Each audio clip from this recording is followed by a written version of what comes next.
In this video, we're going to explore some of the different styles of micrometer that are available to you. Now, these different styles will help you with features that your standard outside diameter micrometer either is not the best gauge for the job, or physically just can't do it. There's a lot of features uh, that a standard OD mic can't wrap its anvils around. For example, internal grooves, inside diameters, flanges that where there's interference with another feature. So we have some of these other tools available to us that maintain that micrometer accuracy, that micrometer rigidness, and allow us to inspect these other features. Now, there's a wide variety of micrometers available in many different styles for many different applications. And typically they're developed when a product is being made in high volume and somebody thinks, well, we're going to need something better than what we have. Let's design something we can use specifically for this application.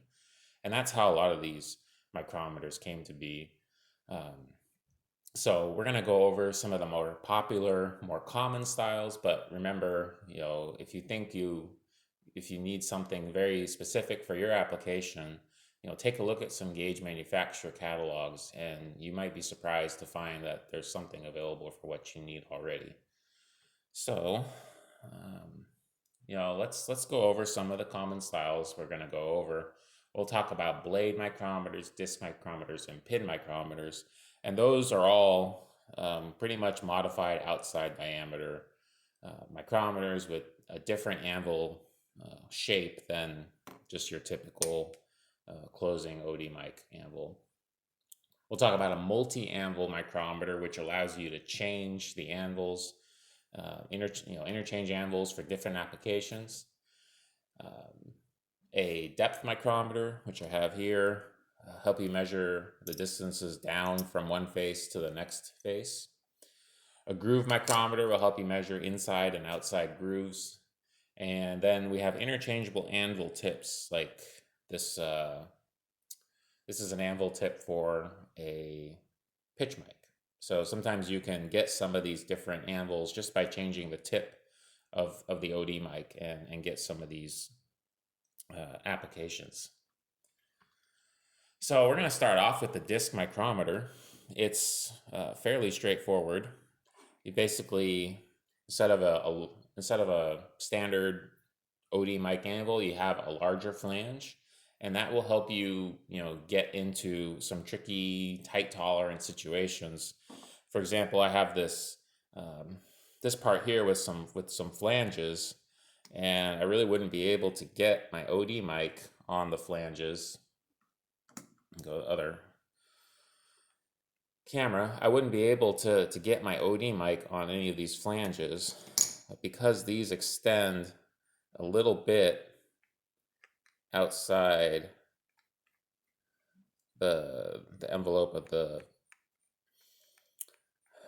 the micrometer. I can now take a thickness reading with this, and we can take our reading directly of 0.203 and a half, roughly. So that's one application for a flange. Some other applications, sometimes you just have a small part, and yes, your OD mic, could get on it, but in reality, you want a sort of a larger. Maybe you're having trouble centering it, so you want to grab a larger flange just because you're having trouble centering it, and you want to still be able to get anywhere on it. That's another application I've used sometimes. But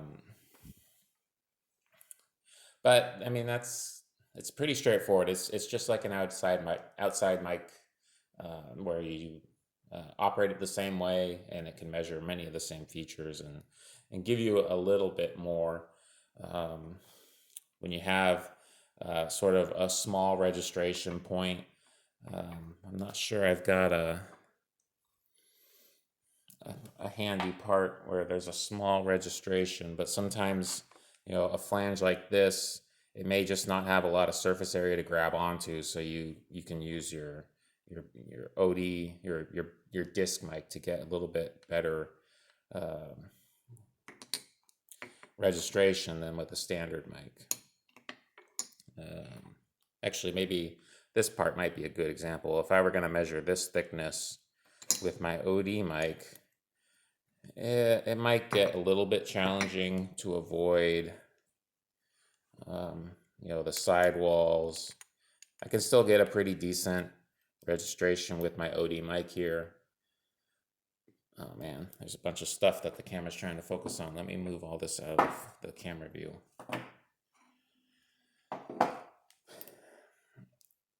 So we can, we can get our registration there, but it may be easier, get a larger anvil on it.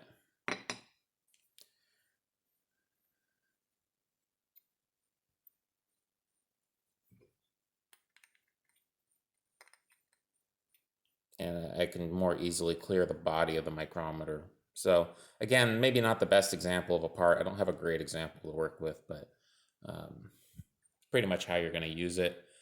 I do want to point out there's this anvil, this moving anvil is not rotating. So it's remaining stationary because there's a groove here. It has a little dust in it. There we go. There's a groove here that keeps the anvil from rotating. So this is a style of micrometer with a fixed rotation. So just be aware, it doesn't really matter for your application. It's a little bit more complicated of a mechanism, but a lot of these anvils are going to work that way because if it rotates, sometimes you don't get proper alignment. So let's go back to the summary. So some strengths, right? Outside flanges and part thicknesses. Some weaknesses. Sometimes because you're relying on the outside of the disc so much and you're not grabbing the middle of the disc with your part because of the application, the edges are going to wear a little bit faster. So yes, you may close this on 0, and because the middles are not being used a lot, it still zeros accurately, but the flanges have worn and there'll be a gap. So you'll need to hold it up to the light when you zero it and check for any wear where you're actually using it. Another problem is sometimes you can really, because the edges get worn a lot, they might get damaged. You might have slid it off your part and caused a little bit of damage over time and caused it to bend.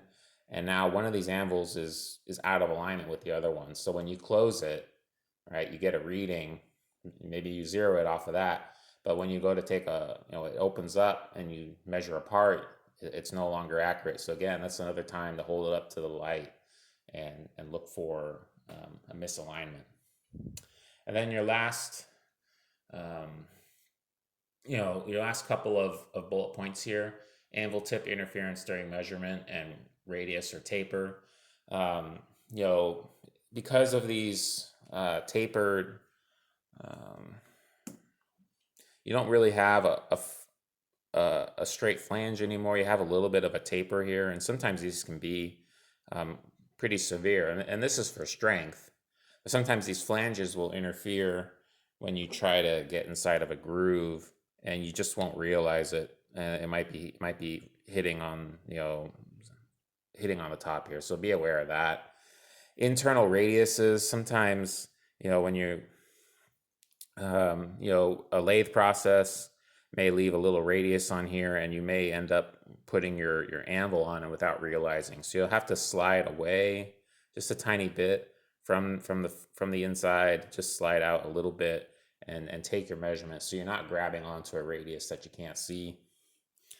And then that last one, for taper, sometimes a longer part may be tapered, and so it's just like an OD mic, except because you have a larger anvil, it may pick up the taper in different places than your OD mic would. So it might be loose because you have such a large anvil that's not making contact on a larger surface. So with a smaller anvil, that taper effect is going to have kind of a less of an effect, because you have a smaller anvil. The percentage of the anvil that's making contact will be larger when you're working with a standard OD mic. But with a typical flange mic, as you're going around, and there may be more of the part, or more of the anvil is not making contact, so you can wiggle it around when there's taper involved.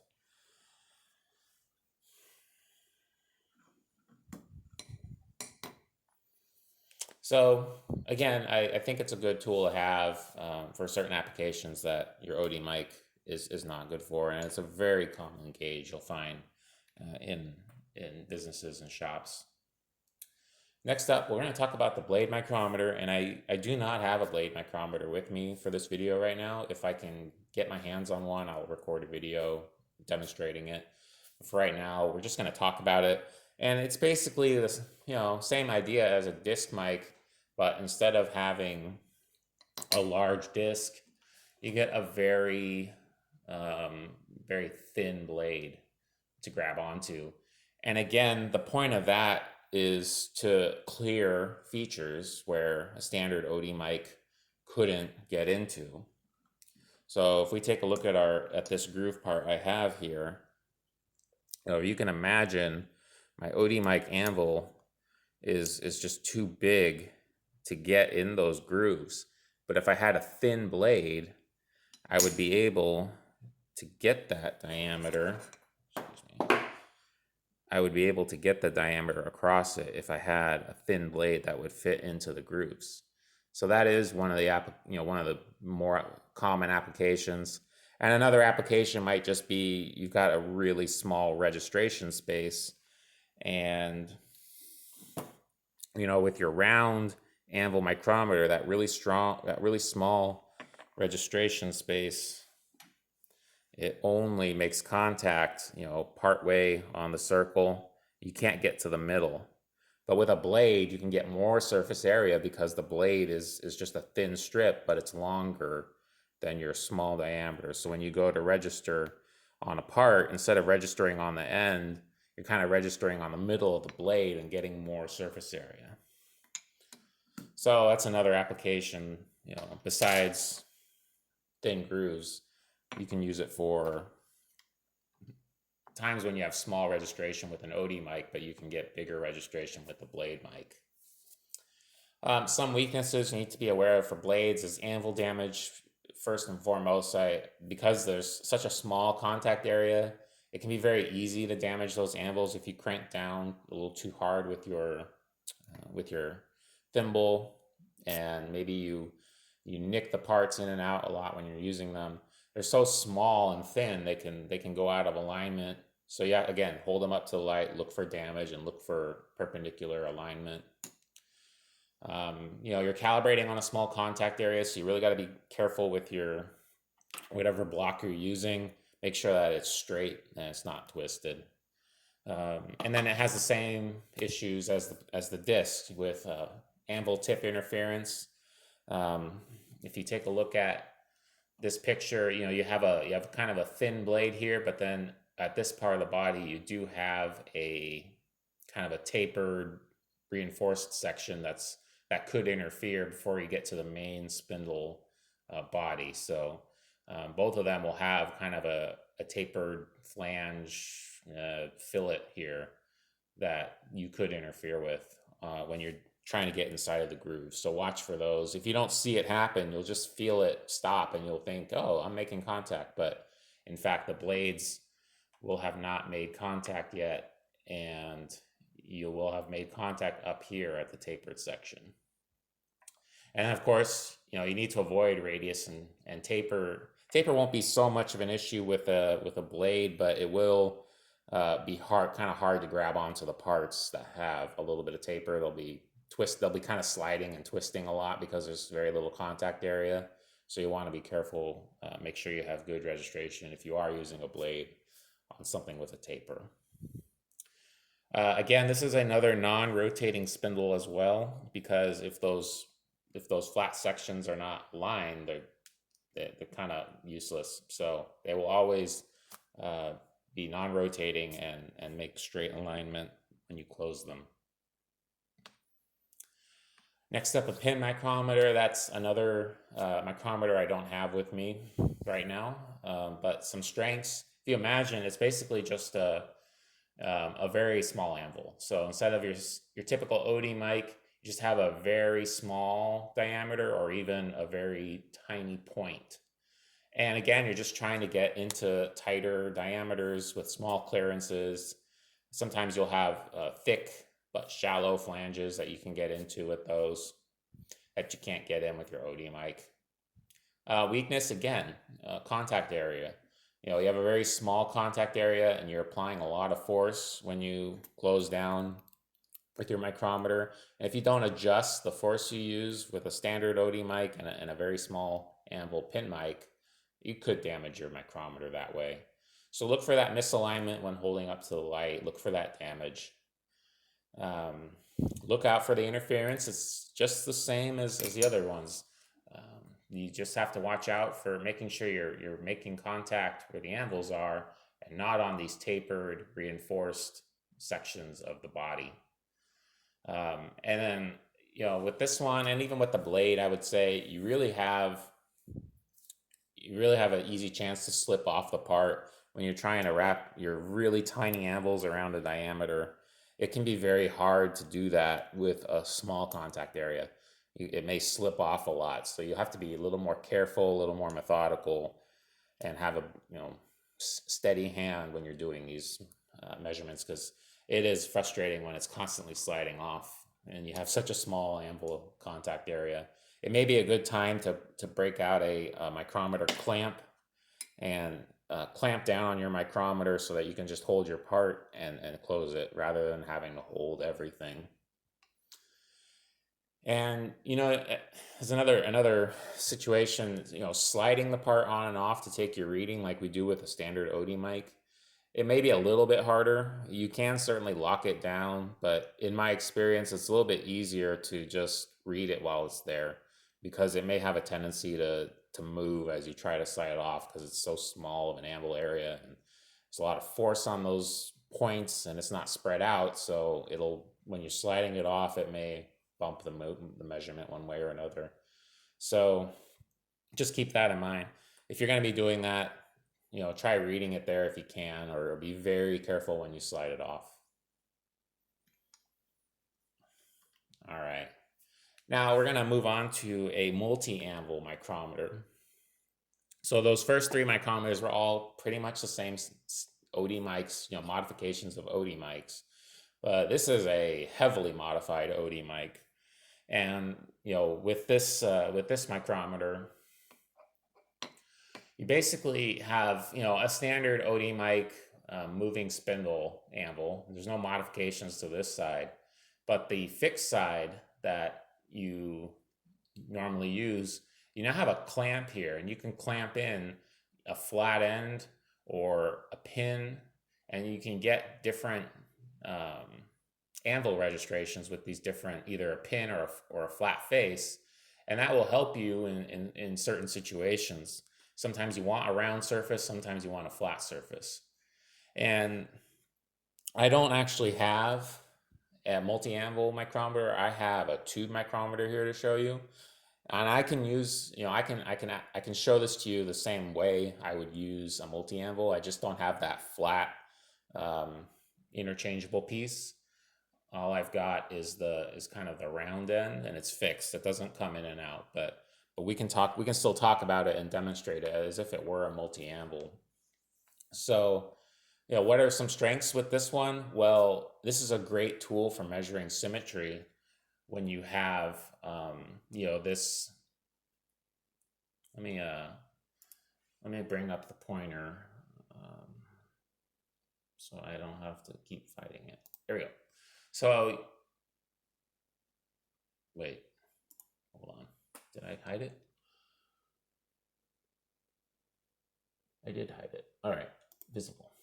So when you're using the The multi-anvil, what's great about it is you can take apart, something with round features, and maybe it's supposed to be symmetric, and you can put your anvils in and clamp down, and go rotate the part and clamp down, rotate the part, clamp down, and by checking if it's centered relative to the outside, you're verifying that it's symmetric relative to the outside. And there's a lot of applications for that in manufacturing. You want inside features um, centered and symmetric relative to outside features. So you could do that with a multi-anvil very easily. So you can do concentricity or runout checks. And in fact, concentricity is a tricky subject, which I talk about in the GD&T videos. But basically, in some applications of concentricity, you will do a runout check. And this is a very particular application where you can do a runout check between diameters. So I'll demonstrate that in a minute here. In many situations, another strength is because you're checking symmetry, calibration is not required. Because what you'll be doing is you'll be closing this anvil on a feature, looking at the measurement, and it really doesn't matter exactly what that measurement is. But when you check all around, you're looking for symmetry. You're looking for TIR, essentially, total indicator reading. So it's not an indicator, but you can use it that way. So why don't I demonstrate how this works?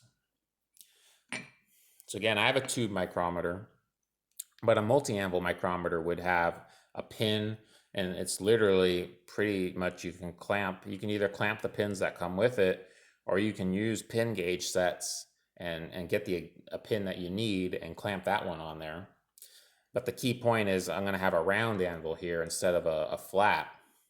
And because of that, if I wanted to know how concentric is this inside diameter to this outside diameter, well, I'll just clamp onto it this way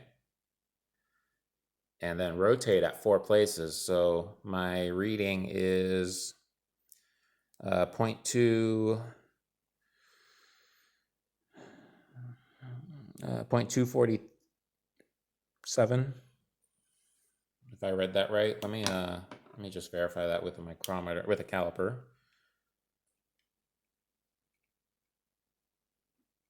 Oh, 0.253. I think I read it wrong.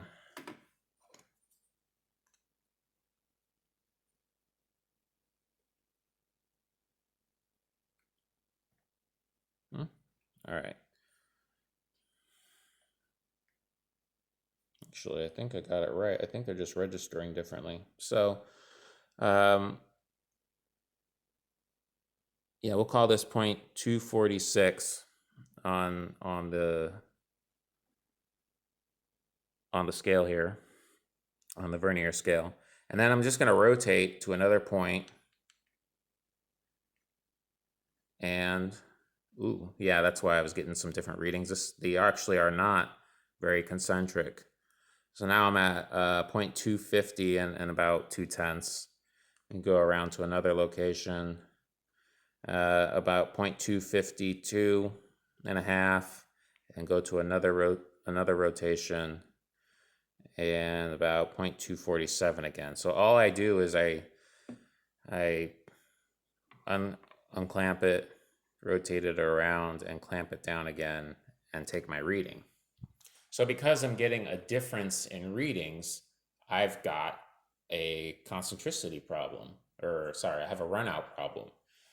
And, this is actually a good part to use as an example because it might be difficult to verify the inside diameter and the outside diameter concentric with a surface plate measurement. We would normally do a runout check with a surface plate measurement. It's one of the easier ways to do it, but it's actually going to be harder because it's going to be harder for me to, we're going to have to set up our outside diameter on a V block, and because it's so imbalanced, it's going to be very hard to keep it balanced.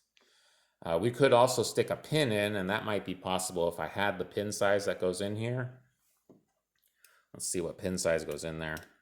You know, if I had about a 753 or a 752, whatever size ends up going in there, I might be able to get a pin in there and clamp the pin on the V-block, but even then, it's such a small registration. That's a very difficult way to check if it's running out, again, because it'll be flopping around on the pin.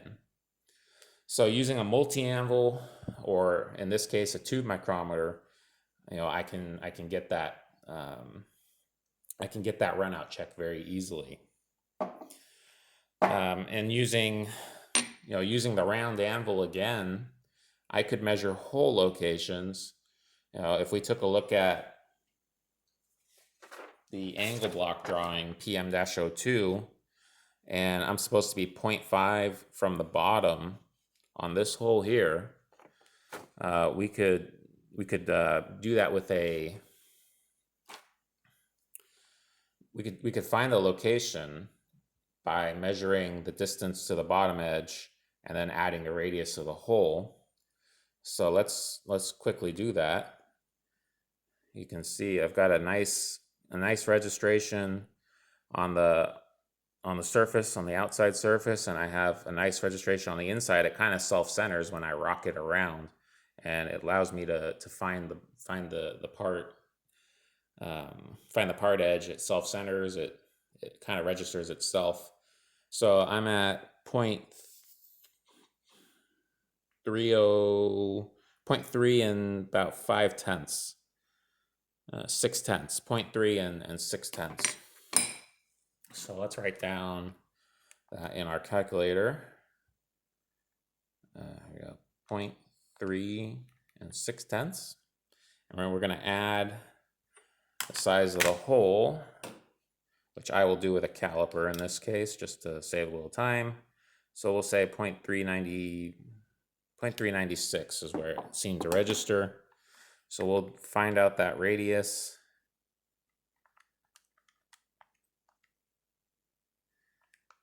And I'm at 0.4986. And our print said to be at 0.5.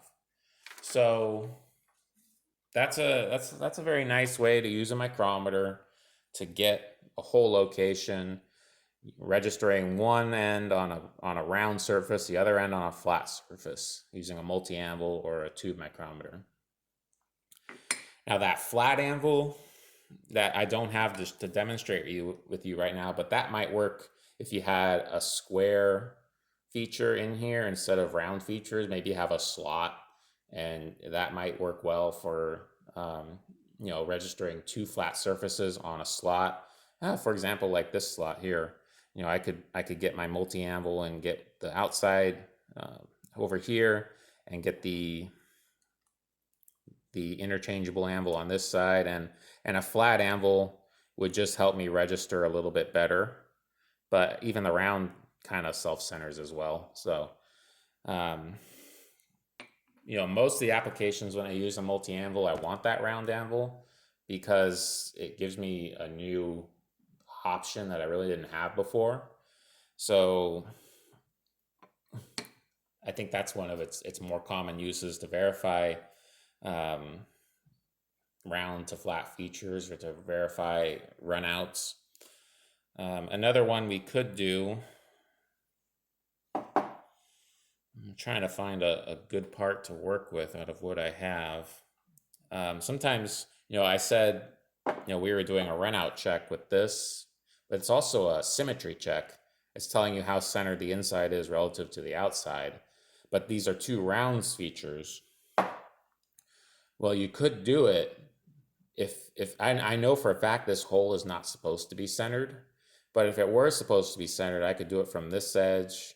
Actually, maybe I could do it from this edge and this edge, and tell me how far off center it is. But unfortunately, this hole wasn't designed to do that. But if you imagine, I'll do it with a caliper, but you could do the same thing with your multi-anvil, is grab that outside edge and that edge and that hole edge, and then grab that outside edge and that hole edge, and look for the difference.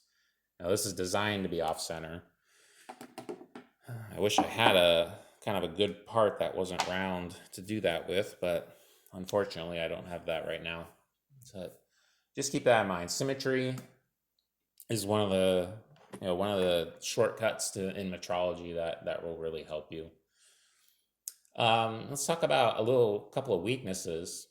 The calibration does go out every time you change this anvil here.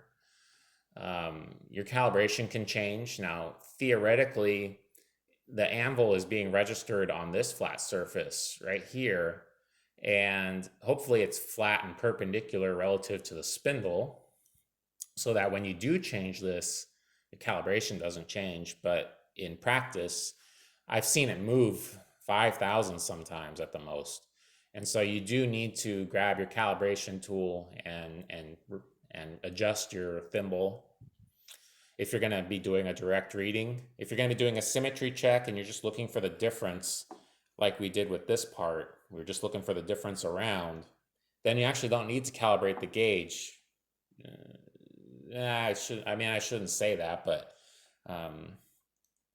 you're not measuring a distance from zero. You're just measuring relative to its current calibration state. So whenever I do a quick symmetry check, I really don't need to verify the zero, and that helps because you're changing the anvils a lot sometimes. Aligning the mic straight and finding the smallest point, that can be hard as well, because sometimes you've got a long anvil sticking out.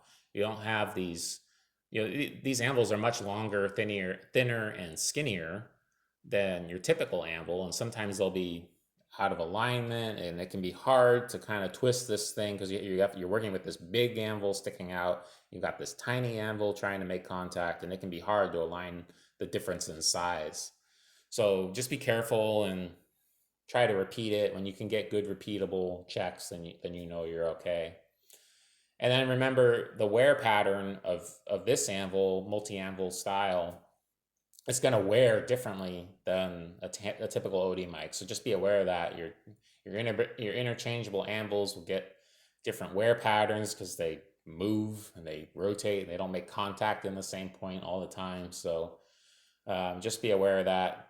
Keep a close eye if you're using these a lot and you're checking direct readings. You can still grab a set of Joe blocks and check the stroke just like we do with OD mics. So, we did this as an example, and we did it with the tube mic, and this is actually it's a tube mic for this reason. You're checking how thick a tube is, or a wall thickness is. And this would be an example, a written down example of trying to measure the runout of the ID, which we don't know the diameter, and it doesn't really matter, to the OD. The OD is datum A. And so we had our micrometer registered on the outside at 4 places and the inside at 4 places. And any difference in thickness is going to translate to a runout error. So this works. It's not like your typical surface plate inspection, but runout is basically just the difference from one surface to another. And so you look at all your readings, you look for the lowest reading, 0.124, the highest reading, 0.126, and the difference is equal to your measured runout. So now you do need to be aware, I say this is okay to do, but there will be some situations that might throw you off, which I'm gonna draw out for you. All right, this is kind of assuming you have a good process in place and you're going to be avoiding some issues I'm going to draw out for you. But, when we talk about runout, which I go into great depth on in the GD&T video, the surface plate videos, you have a few situations where you could have a really good symmetric shape outside diameter, and your inside diameter could either be off center or oval shaped, in which case when you do your checks,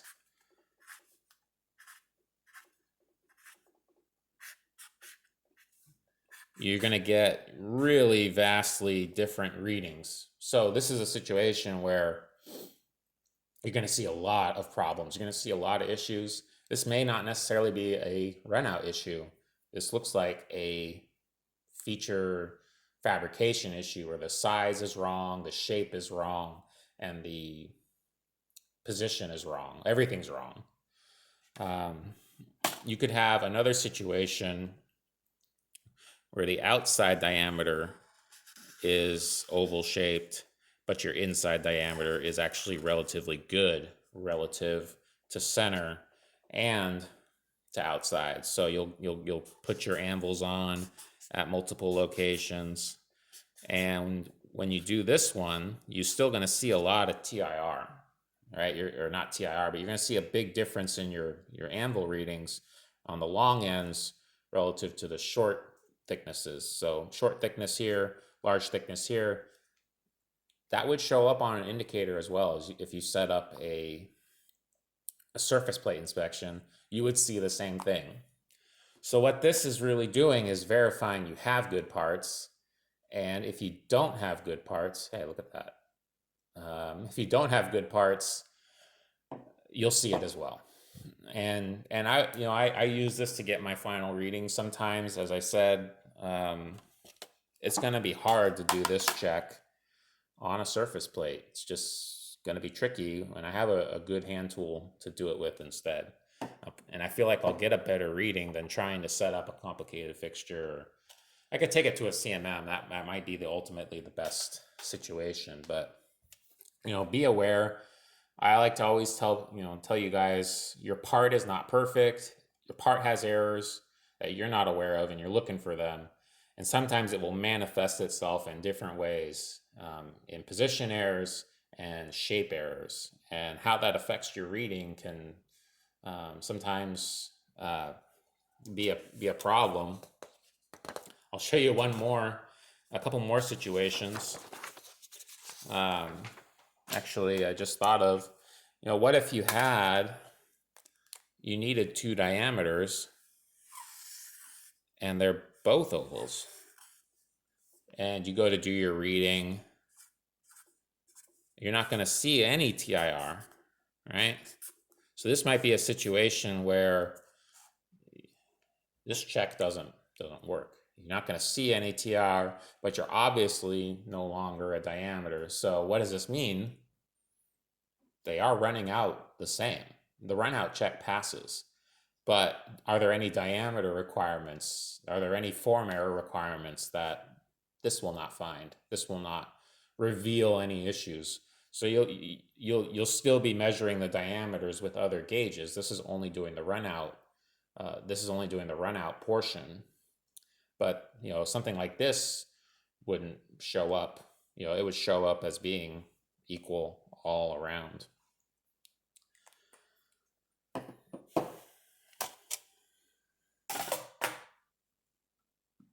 All right, let us move on to the depth micrometer. Now this is a very popular gauge. Where did I put my depth? All right, wait. Oh, here's my depth micrometer. A very popular gauge is something you should be using all the time because it measures the difference between plane levels, which is very common on parts. You have different levels of parts relative to the outside, and in many cases you can't do it with an OD mic, so you'll have to use this mic. What's nice about these is they have multiple interchanging anvils. You can see there. I don't have them with me for this video, and I'm not going to need them. But you can basically unscrew the cap and switch out the anvils. So a typical OD mic might go 0 to 3 inches, 0 to 6 inches, and I've even seen 0 to 12 inches, where you just keep changing out those anvils and you get 1 inch of travel, but the anvil is now, an inch longer, an inch shorter, depending on what you changed out. And this is a great replacement for the caliper depth bar because you get an accuracy out of a micrometer, relative than your caliper depth bar. So this is a great replacement for that when you have a precision depth that you need. Now, a few weaknesses. Again, every time you change the anvil, it's possible the calibration is changing. when these anvils get longer and longer, they tend to get bent, damaged, warped. So that may change your calibration. Now, theoretically, in perfect condition, they can interchange and not affect your calibration. But I do like to grab another block, and if I have my 4-inch anvil in there, I'll check it against the 4-inch block. If I have my 2-inch anvil, I'll check it against a 2-inch block, just to be certain that I'm getting the accuracy I need. So that goes into weakness 2, maintaining the long angle straightness. You do need to watch out for internal radiuses. I'll demonstrate that. Tapers, drill points, fixed anvil clearance and perpendicularity. Sometimes you'll be rubbing on a sidewall as you extending this anvil inside, and it's no longer perpendicular. And then your touch and ratchet. Some of these have ratchet. Some of these have that ratchet feedback that will stop you, and that can be really tricky to use when it's inside of a feature and you can't see it. You can't see what it's rubbing on. You can't see if it's hitting the bottom or radius, so that may not be so accurate. And I've seen a lot of people make the mistake of the ratchet feedback kicked in while it was rubbing on something, and it never actually made it all the way down to the depth it was trying to reach. So let's demonstrate. First thing I'll do is demonstrate the interchangeable nature. You can just pop off the cap, pull out your anvil, and slide it back in, and put the cap back on, and you're ready to go. How we calibrate and how we check calibration is we'll need a clean calibrated surface plate, and you will just retract it all the way and bring it into contact with the surface plate. Oops, I bumped it. And what have we got?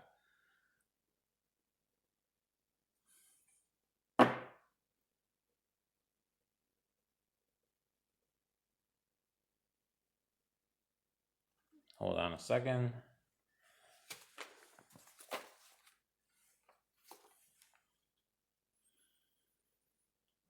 There we go. So we've got a little bit less than 0. Let me check one more time.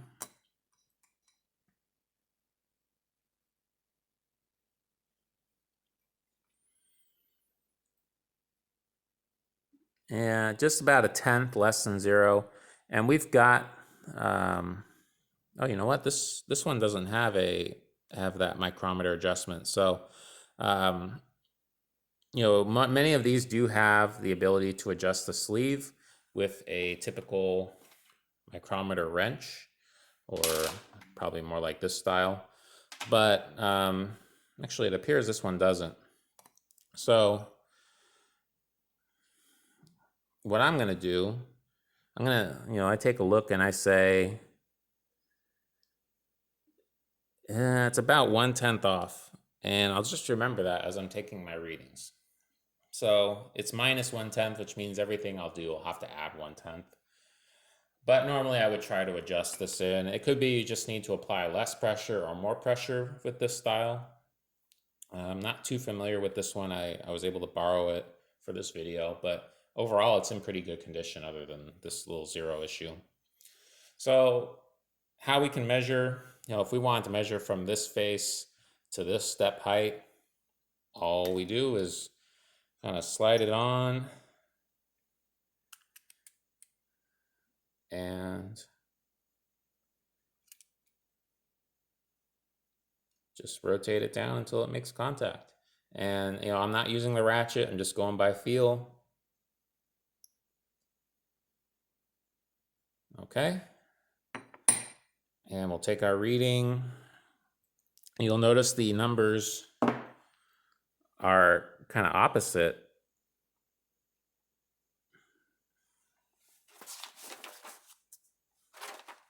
Trying to get the camera to focus. It doesn't want to. There we go. You'll notice that the numbers go backwards. If you can't see it, man, it doesn't look so good on the screen there. take a look at the second camera feed.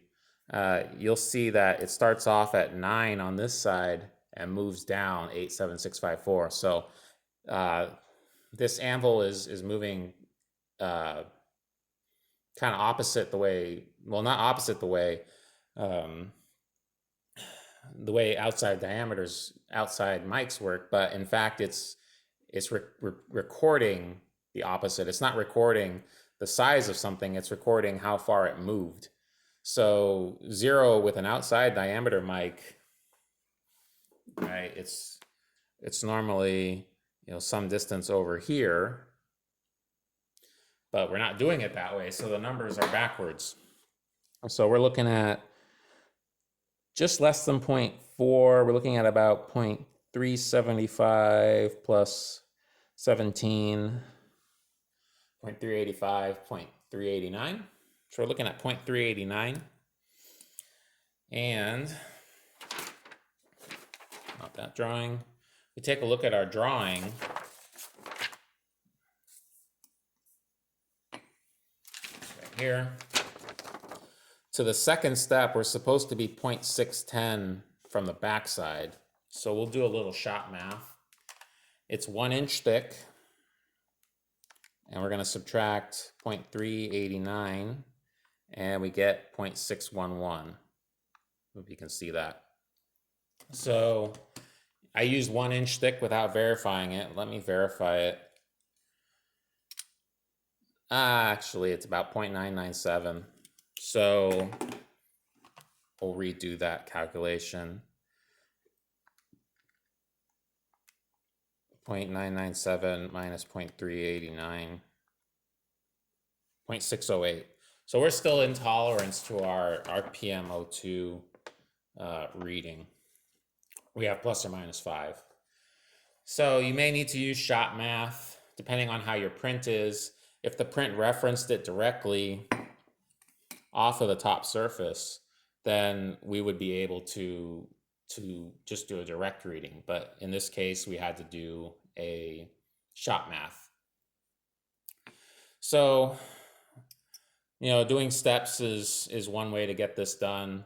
Another way is we can measure the counterbore depth on the internal feature. And we're going to need to try to avoid rubbing on the sidewall as well as hitting the radius that's left over. So I'm going to braze this up again. And so I'm going to push it against the sidewall and then come out just a slight bit. So I'm avoiding the sidewall, avoiding the radius. And then just go by feel. So now, let's see. Oops. I'm reading about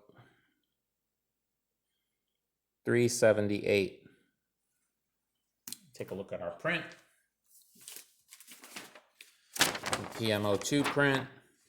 And we're supposed to be depth of 0.375. So we're doing all right. 378, 375 plus or minus 5. So we're doing all right. And that's a couple of typical examples of measuring to an inside feature or measuring a flange depth. I could do the same thing with this depth. Use a depth mic all day trying to get these features. And that's about it. If you're getting a large mic, as I said, remember to maybe check your full stroke. I probably should have done that at the beginning. Let's check our full 1 inch stroke, just to make sure we're getting good travel.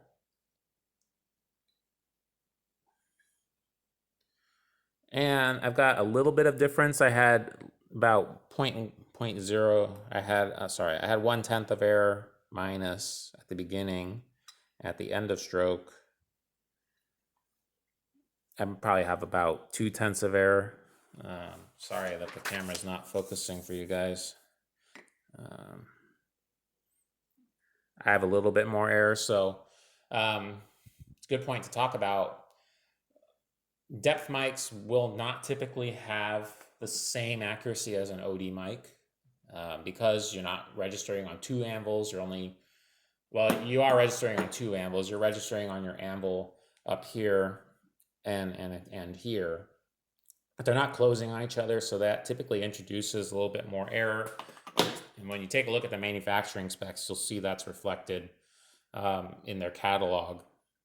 And the more you travel, the more error you're going to get. So even when you get the bigger anvils in, you're going to get a little bit more error, and your manufacturer will typically write that in some fashion. You typically will add a tenth or two as the anvils get bigger and bigger. So just be aware of that. Take a look at what your actual anvil, what your actual part is set for, is rated for by the manufacturer.